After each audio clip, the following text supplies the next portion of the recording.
Right now, somewhere in this city, a founder is sitting alone at 2 a.m., staring at a laptop screen that's telling him his business account just hit zero.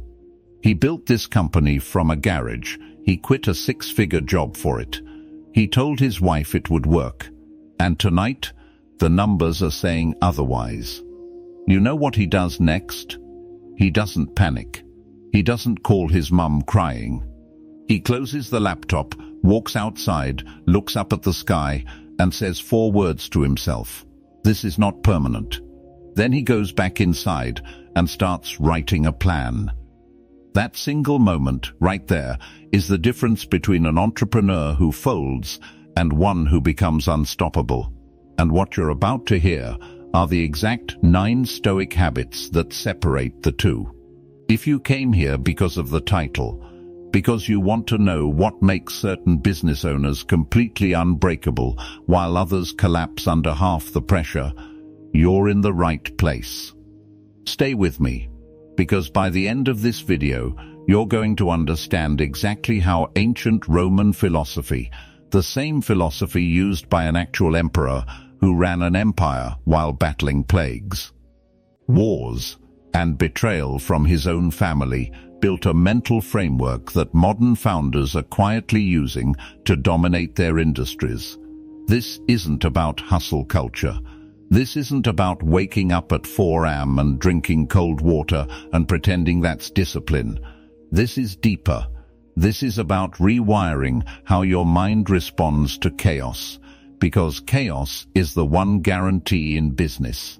Nobody warns you about that when you start a company. Nobody tells you that the real fight isn't against your competitors. It's against the version of you that wants to quit on a Tuesday afternoon for no reason at all. Marcus Aurelius understood this better than almost anyone who has ever lived. Here's a man who had every excuse to break. He was emperor of Rome during one of the deadliest plagues in history. He fought wars on multiple fronts for over a decade straight. His own family plotted against him, and yet he wrote a private journal, never meant to be published, that has survived nearly 2,000 years because of one simple truth buried inside it. The obstacle in front of you is not the enemy. It's the material you build your strength from. Read that again, because most people never actually absorb it. They hear it, they nod, they move on with their day still terrified of failure.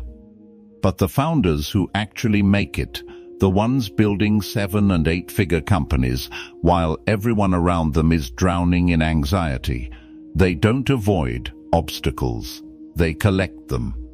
Every setback becomes proof that they can survive the next one. So here's what we're doing today. 9 Stoic habits, not vague motivational fluff you forget in an hour.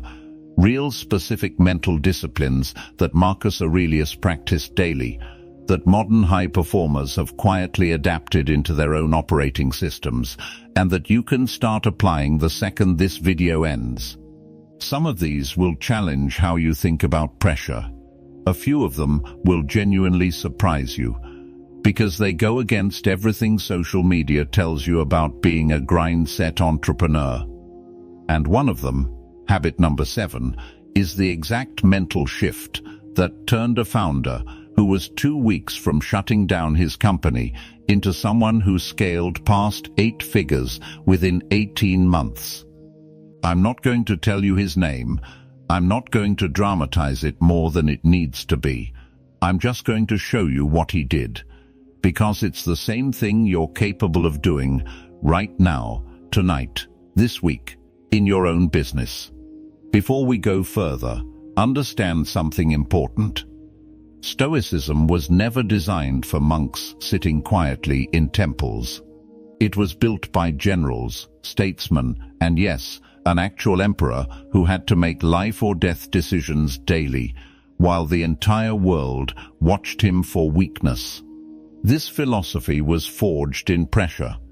That's exactly why it fits business so perfectly. Your industry doesn't care about your feelings. Your competitors aren't slowing down because you had a bad week. The market doesn't wait for you to heal, so you need a framework built by people who operated under that exact same weight, and that framework already exists. It's just been sitting quietly in ancient texts while everyone chased quick-fix productivity hacks that fall apart the moment real pressure hits. These 9 Stoic habits are not theory, they are tools. And once you understand how to use them, you stop reacting to your business like it's happening to you, and you start operating like it's happening through you, with intention, with control, and with the kind of calm that makes competitors nervous, because they can't figure out how you're still standing after everything that's been thrown at you. Habit number 1 begins with something almost every entrepreneur gets completely backwards. Habit number 1 is this: stop asking why this is happening to you, and start asking what this is training you for. Most entrepreneurs treat every crisis like it's personal. A client cancels, a payment gets delayed, an employee quits without notice, and suddenly the founder is spiraling. Replaying the moment, asking why me, why now, why this? Marcus Aurelius never asked that question, not once in his entire journal. He treated every disaster as raw material. A plague wiped out a huge portion of his empire's population, and he didn't write about despair, he wrote about duty. He asked, what does this require of me right now? That single shift from victim to operator is the first thing that separates founders who survive their worst year from founders who quietly shut down and tell everyone it was the market. Habit number 2. Control the controllables and let everything else burn. This sounds simple until you actually try to live it, because your instinct as a founder is to try to control everything. Your investor's mood, your competitor's next move, the algorithm, the economy. None of that is yours to control, and every hour you spend trying is an hour stolen from the parts of your business you actually can shape. Epictetus, another Stoic who was born into slavery and later became one of history's most respected teachers, built his entire philosophy around this one distinction. Some things are up to us, some things are not. He said, the moment you confuse the two, you invite suffering into your life on purpose. Apply that to your business today. You cannot control whether a client says yes. You can control how prepared your pitch is. You cannot control if a platform changes its algorithm overnight. You can control how many alternate channels you've already built before that day comes. Habit number 3. Rehearse the worst case before it happens. There's a Stoic practice called premeditatio malorum, the premeditation of evils, and it sounds dark until you understand what it actually does. Seneca used to imagine losing everything, his wealth, his position, his freedom, not because he was pessimistic, but because he wanted the fear to lose its grip on him before reality ever tested it. Founders who skip this step are the ones who freeze the moment something actually goes wrong, because they never let their mind visit that place safely first. The ones who do this exercise, who sit down and genuinely picture their worst month in business, the lawsuit, the failed launch, the co-founder walking away, they build an immunity. When it does happen, and eventually something always does, they're not shattered. They're just executing a version of a scenario they already survived in their own mind. Habit number 4. Judge yourself by effort, not outcome. This one destroys most entrepreneurs quietly over years. You tie your entire self-worth to revenue, to growth percentages, to whether this quarter looked good on paper. Stoicism draws a hard line here. Marcus Aurelius believed a person's worth is measured entirely by the quality of their actions, never by results they can't fully control. You can build the best product in your niche and still lose to a competitor with more funding and worse ethics. That's not failure of character. That's just how markets work sometimes. The founders who last decades are the ones who ask, did I do this with integrity? Did I give my full effort? Rather than obsessing purely over whether the scoreboard agreed with them that week. Habit number 5, and this is where most people get uncomfortable. Choose discomfort on purpose, before life forces it on you. There's a story about how certain Stoic philosophers used to deliberately sleep on hard floors or eat plain food for a few days, not out of punishment, but training. They wanted to prove to themselves that comfort wasn't a requirement for peace. Translate that into modern business terms. The founders who thrive under pressure are usually the ones who've already voluntarily put themselves through hard conversations, cold outreach rejection, financial tightness, long stretches without validation. They didn't wait for the crisis to build that tolerance. They built it in advance, on their own terms, so when the real pressure hit, their nervous system had already been there before. This is exactly the mindset that separates entrepreneurs who talk about resilience from the ones who actually have it. Stoic habits don't make you unstoppable in business because they remove the hard days. They make you unstoppable because the hard days stop being able to surprise you. And here's where it gets personal for a lot of you watching. If you've been feeling like every setback in your business hits you twice as hard as it should, like you're constantly bracing for the next disaster instead of building towards something, that's not weakness. That's just an untrained mind operating without a framework. Marcus Aurelius wasn't born calm. He trained for it daily, writing these exact ideas down to remind himself. Because even an emperor needed the discipline repeated. We're only halfway through what actually built his mindset, and the next 4 habits go somewhere most people never expect Stoicism to go. One of them directly explains why some founders can lose everything and rebuild faster than people who've never lost anything at all. Habit number 6. Separate your identity from your business.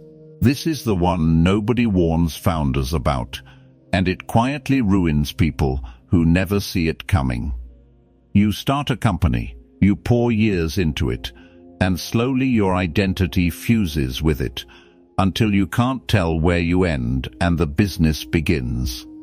Then one bad quarter hits, and it doesn't just feel like a business problem, it feels like a personal collapse. Marcus Aurelius held the highest position in the known world, and he still wrote reminders to himself that he was a man first, a role second. He knew titles and outcomes were borrowed, not owned. The founders who can survive losing a company, a partnership, or a product line without losing themselves in the process are the ones who understood this early. Your business is something you built. It was never something you are. Habit number 7, the one I mentioned earlier, the exact shift that took a founder from 2 weeks away from shutting down to scaling past 8 figures. He stopped measuring his day by whether he felt motivated and started measuring it by whether he showed up regardless. Stoicism has a quiet, almost unglamorous belief buried in it. Feelings are unreliable narrators. They rise and fall based on sleep, stress, weather, a single bad email. If you wait to feel ready before you take action, you will wait most of your life away. This founder built a simple rule for himself. The plan gets executed, whether he feels like it or not. Some days that meant showing up flat, uninspired, running purely on discipline instead of energy. But those flat days added up into months of consistency his competitors couldn't match, because they were still waiting to feel motivated enough to start. Habit number 8. Speak to yourself the way a mentor would, not the way a critic would. Read through Marcus Aurelius's private writings and you'll notice something. He never once tears himself down. He corrects himself, sure, but always with the tone of someone coaching a soldier back into formation, not someone humiliating him. Compare that to how most entrepreneurs talk to themselves after a failed launch or a lost client. The internal dialogue turns brutal, and brutal self-talk doesn't build resilience. It builds burnout disguised as high standards. The founders who stay in the game for 10, 15, 20 years without cracking have almost always mastered this one specific skill. They can be honest about a failure without being cruel about it. That distinction alone determines whether a setback becomes fuel or becomes the reason they quietly walk away from everything they built. Habit number 9. The final habit, and arguably the one that ties every other habit together. Accept that you will not get to control the timeline. This is the hardest one for ambitious people to swallow. You want the growth now. You want the recognition now. You want proof, immediately, that all this sacrifice is worth something. Stoicism asks you to release your grip on that timeline completely, not because patience feels nice, but because obsessing over speed distorts your decision-making. You start taking shortcuts. You start comparing your year 3 to someone else's year 10. Marcus Aurelius ruled during turbulent decades where progress on anything, peace, prosperity, stability, moved painfully slowly. And he still showed up with the same discipline daily, because he understood that control over outcome was never his to have. Control over effort was. The founders building unstoppable businesses today have made peace with that same truth. They are not sprinting toward a deadline. They are building something engineered to survive decades. And that requires a patience most people mistake for weakness, when it's actually the deepest form of strength Stoicism ever taught. So there you have it, 9 Stoic habits, tested by a man who ran an empire through plague, war, and betrayal, and quietly adapted by modern founders who refuse to break under pressure most people can't even imagine. None of this works if you just watch and nod along. Pick one habit, just one, and apply it this week in your actual business. Rehearse a worst-case scenario. Judge today's effort instead of today's outcome. Speak to yourself like a mentor tonight instead of a critic. Small, repeated, deliberate action is exactly how Stoic habits turn an ordinary founder into someone unstoppable in business. The same way they turned an overwhelmed Roman emperor into one of the most respected minds in human history. If this hit something in you, if you felt even one of these habits describing a mistake you've been making without realizing it, don't just scroll past it. Take 30 seconds right now and like this video so more founders going through the exact same struggle can find it.